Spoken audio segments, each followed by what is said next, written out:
మరియు ఆయన అల్లాహ్ ఆదంకు సకల వస్తువుల పేర్లను నేర్పాడు. ఆ పిదప వాటిని దేవదూతల ఎదుట ఉంచి, మీరు సత్యవంతులే అయితే వీటి పేర్లను నాకు తెలుపండి అని అన్నాడు.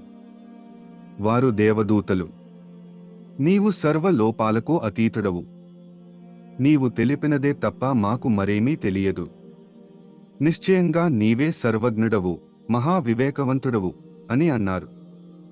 ఆయన అల్లాహ్, ఓ ఆదం, ఈ వస్తువుల పేర్లను వీరికి తెలుపు అని అన్నాడు. ఎప్పుడైతే అతను ఆదం ఆ వస్తువుల పేర్లను వారికి తెలిపాడో ఆయన అన్నాడు, నిశ్చయంగా నేను మాత్రమే భూమ్యాకాశాల అగోచర విషయాలను ఎరుగుదనని మీతో చెప్పలేదా?